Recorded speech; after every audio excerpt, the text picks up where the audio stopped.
hold on. We are just waiting for the principal.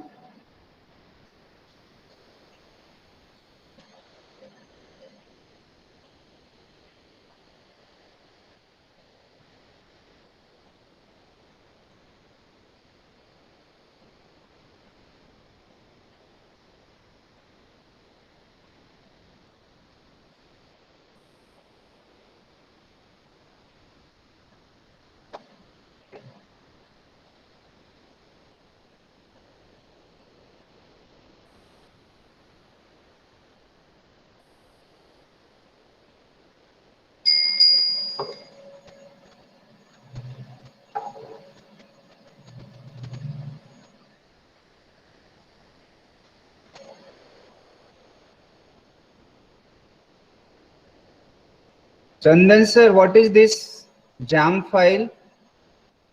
Because here it shows access denied. Oh, no, sir, it's a whiteboard actually. If we want to write something, or if the students wants to write something on that, they can do that actually. Okay, So okay. I was just trying actually. Okay, it's fine. Thank you. Sorry. So now it's not allowed, right? Because it's showing access denied.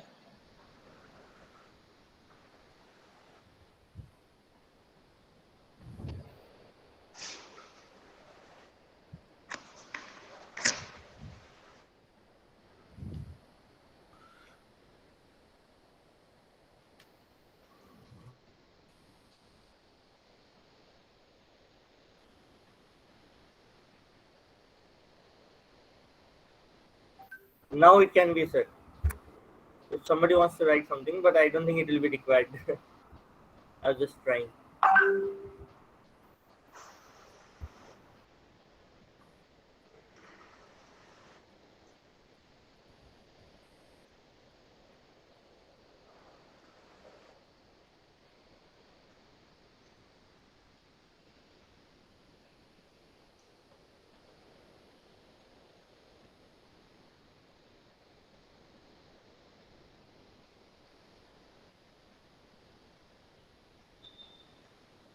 Doing Risa ma'am, father. Yes, sir. Good morning, sir.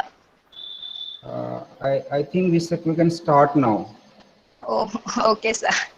So, good morning, everyone. Good morning, my dear students. I hope you are now a little bit over your exam hangover. I hope so, and you all are ready for your new session 2021-22.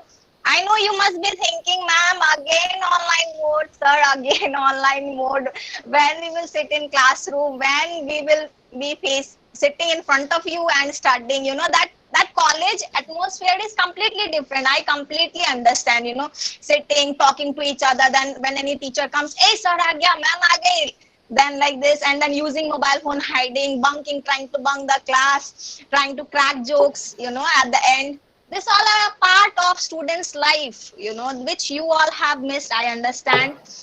I also feel, I'm also missing you all. I'm missing that classroom environment. Every day I myself sit in front of the laptop, and and it is mostly a one-way communication. While in classroom it was not so. You were clearing your doubts. You were telling, ma'am, I did not understand this. Ma'am, can you explain once more? But in online mode, it is always a one-way communication where I'm only speaking, and you all are, I think so, trying to understand. That is not your fault actually.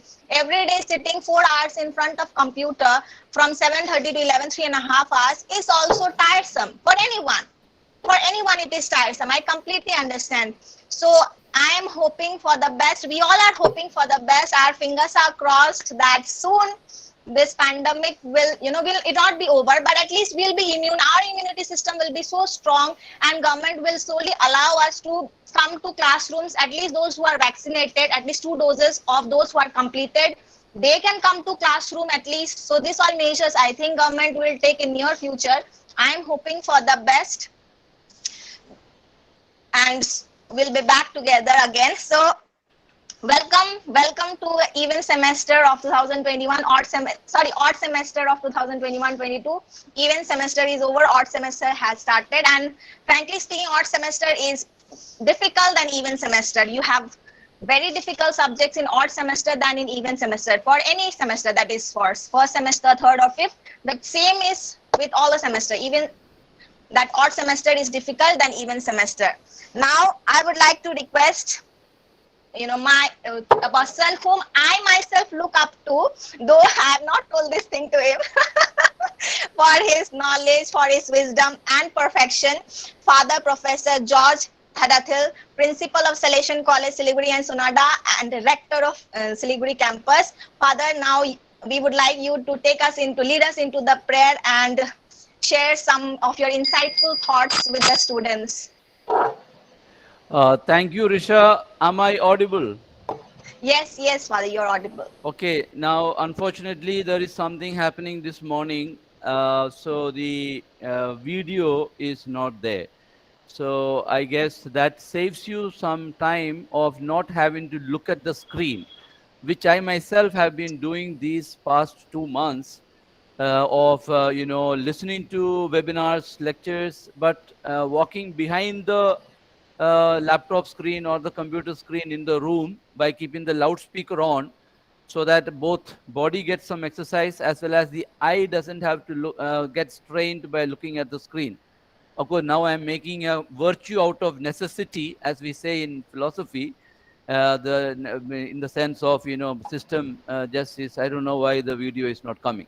Okay, having said that, and after such a beautiful words of welcome from our co HOD, as I would like to call, along with HOD Surendra Saha, leading senior faculty members in the Department of Commerce, both of them together and others in the faculty have been so very um, uh, effectively and effectively uh, carrying you along or taking you along uh, from one semester to the other. I feel honored and privileged to be this morning speaking a few words to you. And let us, as we begin all good things, begin the day and this program too with a prayerful kind of sentiment. Now, what is prayer? You know, it could be many things. Uh, I can only tell you what it is for me. One, prayer is silence. Two, prayer is listening. Three, prayer is just being. So I invite you to just be for a moment.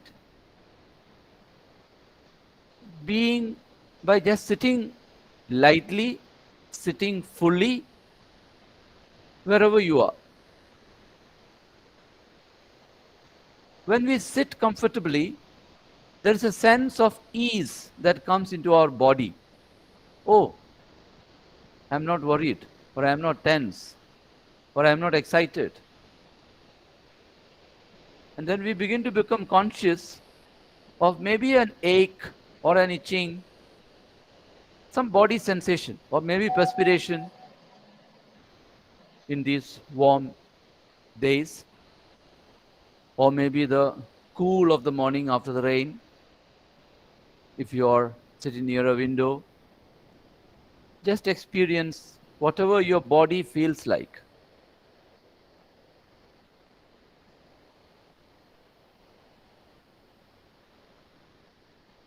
Then we begin to realize that, yes, keeping quiet, not talking, not being distracted, these are all movements towards the silence. Externally, there may be noise, but internally, I'm trying to be silent, quiet. And when that happens, listening spontaneously occurs. And listening not necessarily even to what I am saying, but listen to your own body speaking to you. Listen to your own mind speaking to you. Listen to your own heart speaking to you. Maybe your emotions, you're maybe sad for whatever reason, you're, upset for whatever reason. You are just feeling okay, feeling the strength to cope up with whatever is around you. Whatever it is, listen to that feeling, that emotion of the moment. Acknowledge it. Yes, I am upset. Yes, I am angry. Yes, I am sad. Or I am happy. So, whether it is pleasant or unpleasant, just listen to that emotion.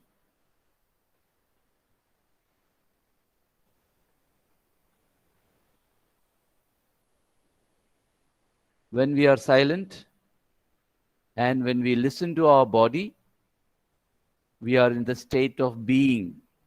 And what I would like to call as the pure state of being is that state of being where we are neither upset, nor angry, nor sad, nor dreaming. We are very much here and now. We are not in some imaginary world. We are daring to face the truth of this moment, whatever that is. And that mode of composed, calm, serene mode of silent listening is the perfect state of being, which I, in my way of defining, would call as love. Just like the mobiles radiate, just like every body in a way radiates, this body mind of yours, sitting gently, quietly, calmly, happy with yourself, contented, and daring to accept the truth of this moment, is also radiating, sending out messages of peace. Yes, it's okay. Just like a mother comforting a child, you can comfort your own inner child, and the comforted, happy inner self of yours can comfort others, whether they are visible to you or invisible to you. We have each of us experienced so many miracles in our lives, unexpected things happening, things turning around for the better with no reason of explainable things around us. We cannot but say, yes, there are good people, even unknown to us, thinking the well of us, thinking the good of us. And my dear friends, we the fathers, every morning, you know that we are a kind of an ashram. We live together, and our family is our community. And when we pray every morning and evening, we think of you all, your families, your difficulties, and we bring that you may have the strength to cope with whatever difficulties you are facing through. Because that's what we have given our life for. We are not, our job is not to sit in the shop. Our job is not to run business. Our job is not to, you know, run a trade or a commerce. Our simple job is to think well of all and to work for the welfare of all, wherever we are positioned.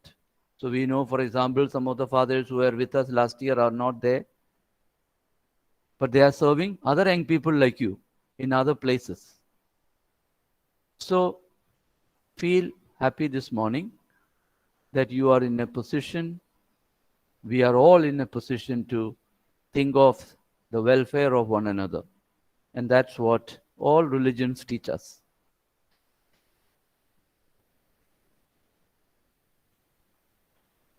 Thank you. That has been the first part of my intervention, the prayer moment, as requested by Madam Risha. Now I come to saying something, and that I will do in two parts. First, I will make three general comments, and then I will make a couple of more specific comments. Is that okay? Are you with me? Am I audible? Yes, Father, yes. Okay, thank you. That is the answer to what Madam Risha was saying earlier, that whether all are there or not, we are not in the live classroom to look at each one's face, but I can see 82 others beside me, and the number says 97 are on the list listening to me, and maybe others are on the YouTube version of this relayed program. So, my dear faculty and students, so we are beginning this new semester, and we have come back to class. It's quite difficult to believe, but that's what we are. And you are having this second phase of orientation followed by regular classes. And the university has told us this semester things are not going to be shortened or condensed, but we are going to have the full syllabus to be covered. And you already heard that in comparison to the previous semester, the subjects are tougher for you to tackle. So the fundamental question is not what is better. Is it better to come to classroom and listen to the teachers and doing something else when their back is turned to you and they're writing on the board the sum? Or as you are maybe now trying to do, hiding behind the blanket or, for father's good talk, let me have a cup of coffee or something like that, which freedom you have right now. So the question is not what is better. Is it online or offline? I don't think that is the issue anymore. The issue is, are the faculty members teaching and are the students learning? Is teaching happening? And is that teaching good teaching, whether it is online or offline? So my faculty members know very well, we have just completed one more FDP and we are going to have one on 27th, one more on 27th and 28th. And you know the story from March 14th, March 16th we started. So we are constantly updating as faculty members. And I hope what I am saying is true for every one of them.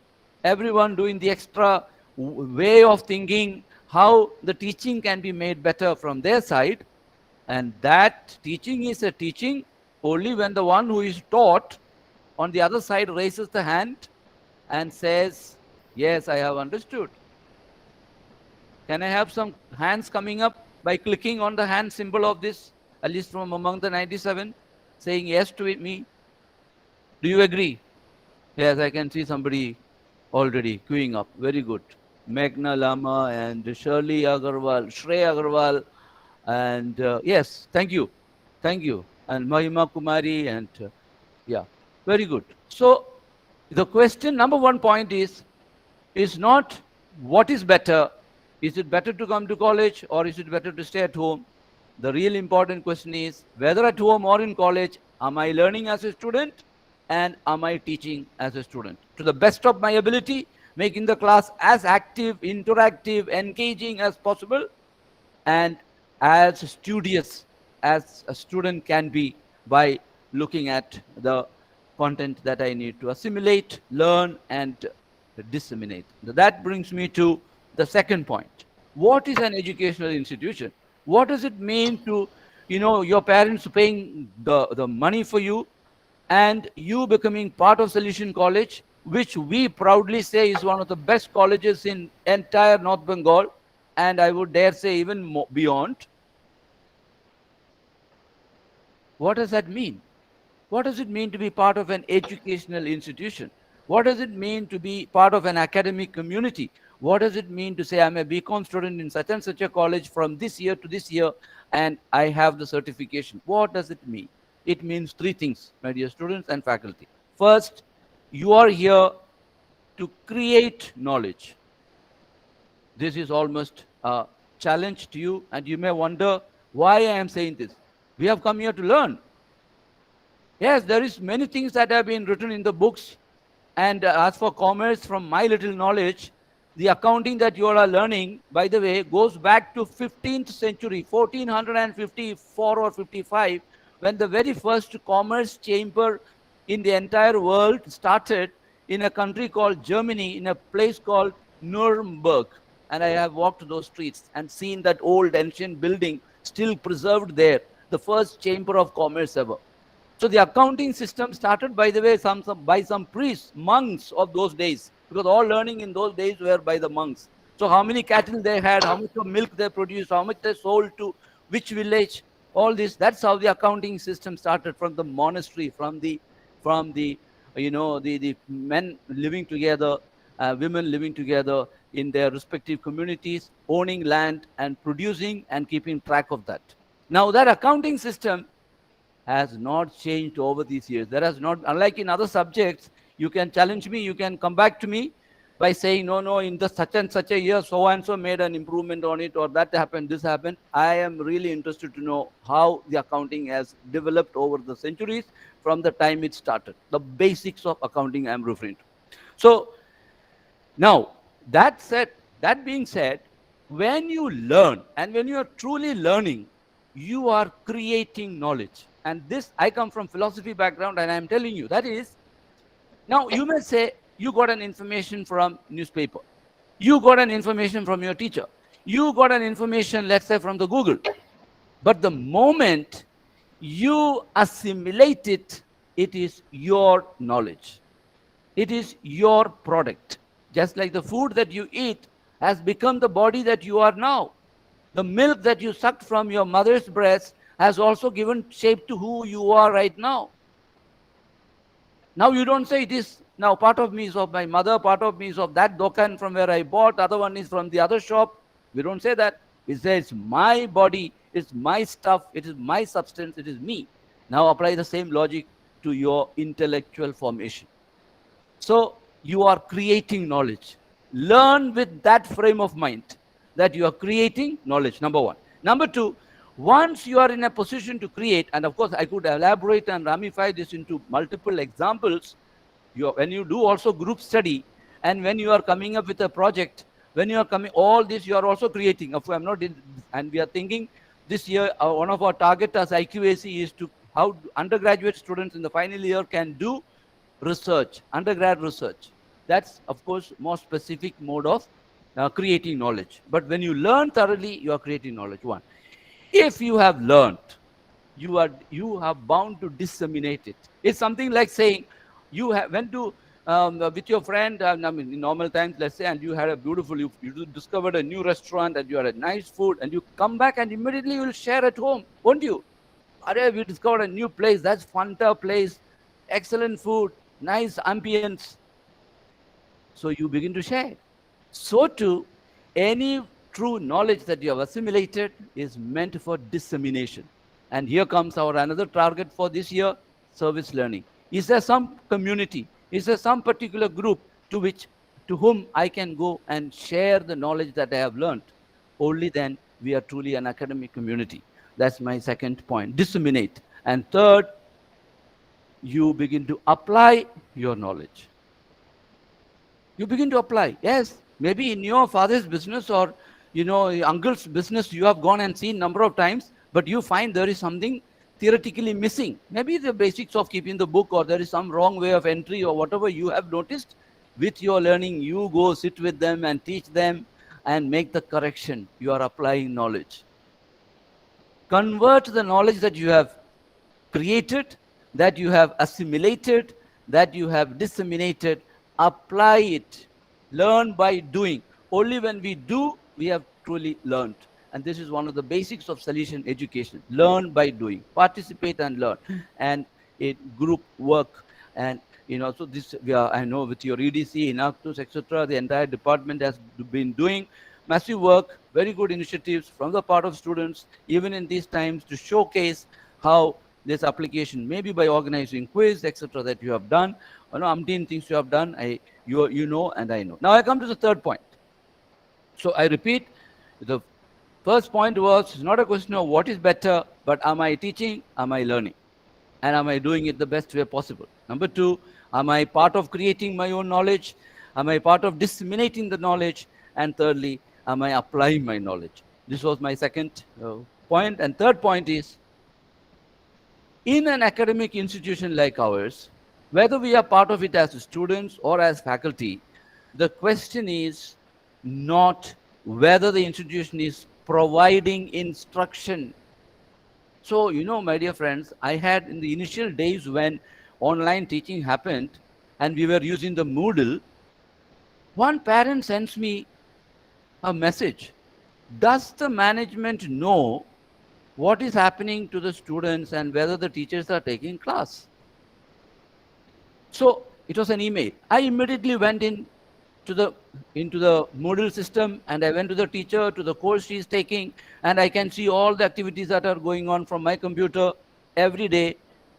And then I searched for the student, and I found that the teacher had announced an assignment And this particular student's deadline for submitting that assignment was the previous day, 11 p.m. at night.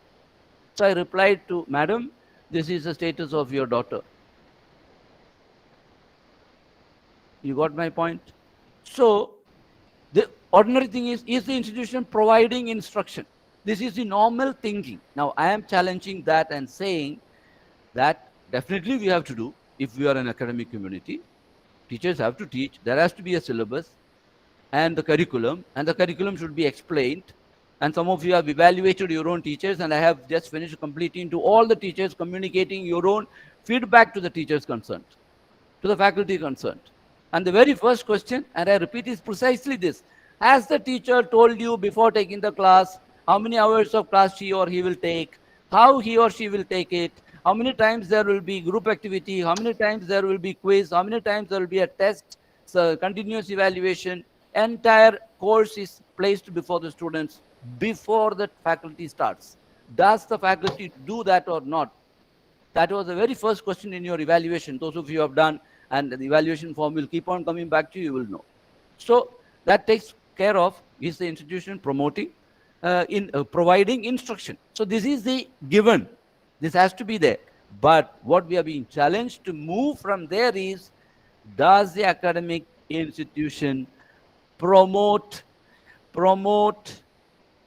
provide, or even better, produce innovation? This is the challenge. This is what is going to define Solution College students and faculty and the Commerce Department. And this is a challenge I am throwing up, especially to the faculty members. Because by due, this induction and this inauguration and this orientation, let not the students think it is only for them. It is also for the faculty, because I don't have an opportunity for a faculty meeting right now to tell these things. So I am using this occasion to tell them that. So how do we now produce innovation, promote innovation, provide innovation in a campus? And here comes, my dear students, you have a bright idea, share it. You are feeling a little bit uncomfortable with the way a particular faculty is taking class. Challenge it in a nice way. You have to learn. That's becoming adult emotionally. You may not like something that your uncle is doing, or sometimes even your father or mother is doing. Now, without going over your tops and, as if they are good for nothing or blaming them, that's not the point. But how do you deal with that situation? Communicate. And here comes one way in which somebody is trying to innovate. When feedback comes, then one is forced to rethink. And I know, after the going through the feedback form, many of them have gone back. Yes, Father, I'm going to, improve on this, or I'm going to let my students know that I can be different from what I was in the previous semester. So innovation of all types, in the teaching, in our technology usage, in our mode of gathering information, you have it, you name it, and you have it. And you may come up with something totally different. The whole idea of the flipped classroom, you come up as students, okay, we would like to discuss this matter, this matter, this matter. Place it on the table. And you come and let the entire class be a matter of question and answer session. Now, do you agree with me? Lift your hands, please. Yes, thank you. The first one was Prerna Mishra. Congratulations. And Diksha Jain and 6 others straight away. Very good. Angit Pradhan. Thank you. Raksha. Yes. Shreya Agarwal. Soni Kumari. Thank you. Very good. Prachi Agarwal. Tahia Sinha. Piyush Agarwal. Thank you. Praveen Tapa. Very good. Divya Gera. Yes. Nandi. Very good. Thank you. Anjali. Very good. Thank you. Thank you. Thank you. Now I come to my final point of by the way, Surendra, I did not ask you how many minutes you wanted me to speak. Have I overshot the time? No, Father, you can carry ahead. Okay, okay. And students also, if you think I'm going over the board, you can also lift your hand and tell me now you can wind up. I'm going to wind up anyway. Okay. So, thank you, Tanya, Nandini, and others. Yeah. So, you see, we just yesterday we had a meeting of few of us, few means 17 of us, who are a core team of some 90 faculty members from as many institutions who volunteered for rethinking education across the Christian managed institutions in the country. We have an organization of which I happen to be presently the president. And we have tied up with a similar organization in the US, 160, not those Ivy League type of mega institutions, but some of them are big and have been there. For example, University of San Diego, and also in Philadelphia in Templeton University. So these big and small, there's a consortium wherever there is a course on Asia. So it's called Asia Network. So IACHA and Asia Network. And what were we discussing day before yesterday? It happened day before yesterday. That is how we can bring faculty and students of these two countries together even in these online times. So you are in big opportunities placed before you. I'm just giving an idea. If you have a good idea, one of the things we said is we should bring bright students to interact across the continent. So there will be an inauguration of this. We have sent an MOU between these two associations, and there will be very soon some announcements coming. So this is the background to what I'm saying. Now, how will a student, let's say in San Diego University or University of San Francisco, which is just like in Calcutta or St. Xavier's, run by the same fathers over there. There's two things. One is San Francisco University and University of San Francisco. San Francisco University is run by it's like our Salesian College or like St. Xavier's College, one of the Christian institutions of the US. Now let's say, and I've been in that campus, and I always tell this story. When I entered I was in my sabbatical, and as I walked to the the lobby, I found a group of 3 or 4 students distributing their college magazine. So I also picked up one, and I was of course going to the library for doing my research. So I just browsed through, and you won't believe those days from here, our campus, the Sparkle, they had sent to me for the final review of after all the faculty and the students had done the edit, they had sent me, and I was supposed to okay it before it went to the print. And I was just comparing the writing of the students of San Francisco University and the writing of the students of Salesian College. And I said, "Arey Baba, this is as if I could exchange these two college magazines." You get the point I'm trying to make? So until and unless your idea is put out there, others don't know. So this kind of networks is an opportunity. Now, how will you dare to say, okay, this is my idea, this is our group's idea? Whether it is regarding a startup, whether it is regarding a social engagement, whether it is regarding, a new mode of learning, whether it is regarding, how, students can help the family situation or aged people in the locality, or how the commerce students can address a city's problem. You have a beautiful idea, work it out, thrash it out, and put it out there. Then somebody will see. It's like a bulletin board. So this network will put it out, they will see. And they will contact you saying, can we have a joint discussion? I mean, it's already happening with UDC and with Inactus, but this is there. So when you learn with motivation.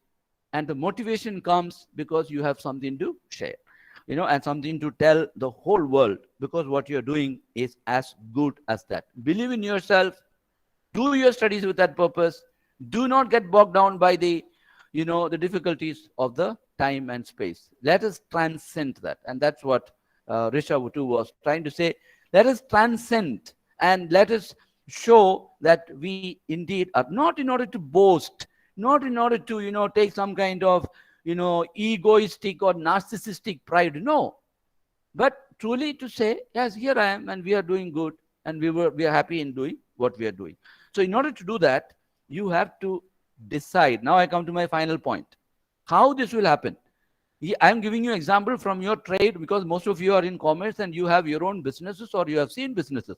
Now, I mean, what will you say that you are going and buying 1 kilo of sugar, and you come back and you find that half of that there are, by mistake or by purpose or intent or whatever, you find almost 250 grams of, let's say, the rice grains, which is also white looking and which has gone inside. Or worse still, if there is something else, or there are plastic pebbles inside. Now, my dear students, think of that discrepancy and think of you saying that I've completed one semester, whereas you have only sat through 20 lectures, whereas you should have sat through 60 lectures. Now, it is true, some of you may say, sorry, that I know that stuff. This we already learned in +2. Okay, fine. Then you go into the innovative mode and you come up with something else that you can add, sorry, by which you will make the life of the teacher easier and the life of a student on the other side who is struggling to learn better. So, but you have to put in that 60 hours if you really want to say, I am, and our HOD knows and the co-HOD knows. Yesterday also I had one of the, I hope that student is also listening to me, who did not have the required attendance. So just because it is online doesn't mean that you can submit your answer scripts at the end of the semester and say that, there was this reason or whatever be the reason, you have to make up. And you have to deserve. And so match what we say we are getting and what we are supposed to learn and the hours and the kind of work that is important. So this will, create the motivation, inner motivation, and you're doing it with a purpose. And when that happens, it will be perfect. I repeat once again, and I end here. It's not a question of what is better, but it's a question of, are we doing good teaching, good learning? Are we creating knowledge, disseminating knowledge, applying knowledge? Are we moving from providing instruction to providing, promoting, and producing innovation? And in order to do that, every one of us should do our duty, not in the minimalistic sense, this hour to that hour, finished. No. If I have done full justice, okay. But if I have not done full justice, in my conscience, or each of our consciences should prick, and we should do something more. Thank you very much, and over to you. Have a good day. Thank you so much, Father, for your thought-provoking words. I will admit one thing, that Father is so good in meditation and prayer.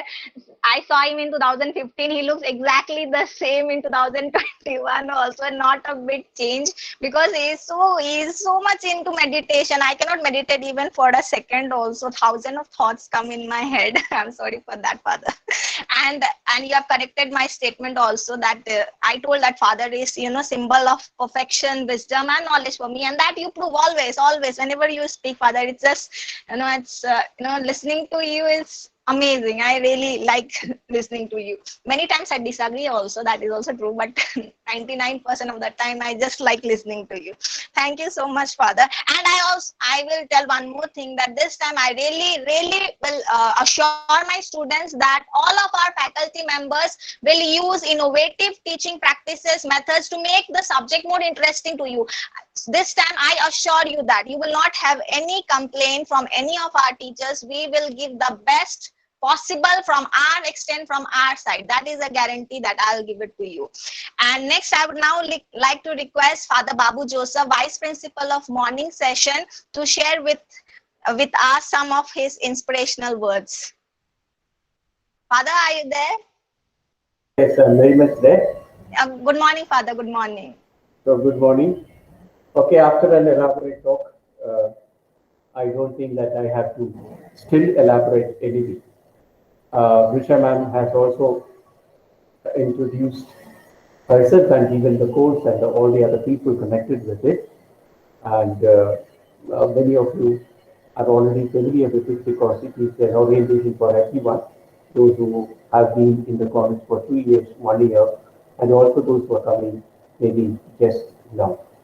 Now, I would like to say that definitely we are in a period of difficulty, because of the pandemic continues unabated. But the fact is that we are trying to defeat it by having online classes. We have been in the online. We have been conducting online classes for the last 2 years, and it has been fruitful. We had a parents meeting also, where the parents are also happy. Definitely, it is not as good as the physical classes which we used to have, not only because of the dissemination of knowledge, but because of the fact that we were able to meet each other physically, and also to share our life in this time of the college years. And it is very important also, that will also make us better human beings, but it has not been possible But definitely the best, as of now we are doing it, and I hope all of you are interested, and we continue to do our best. We together with all the faculty members definitely do our best to reach you and give you the best. And the type of examinations which we are getting used to is open book examination, but that examination is going to be maybe the norm in the coming years, because many times we may have to have that type of an examination. It is not exactly copying from one text to the paper, but it is actually more of our own reflection, more of what individually each one have grasped or understood. That is what is to be put into paper. And that is also a new thing which we are experiencing so now. I wish you all the best. Definitely, I know that our faculty members are doing their best, and they will be doing in a new way the online classes, because we have got enough experience of conducting these classes these days. So we have gained enough experience, so we will be able to reach you with new ideas, with novel methods, and also with much more confidence. Thank you so much. Thank you so much, Father. Now it's a great start actually by your words for our new semester. We are starting. Thank you so much. Now, I would like to request all the students, now you all can exit from this particular orientation program and join your respective faculty members orientation program. Okay, so thank you all. You all can exit. Thank you, ma'am.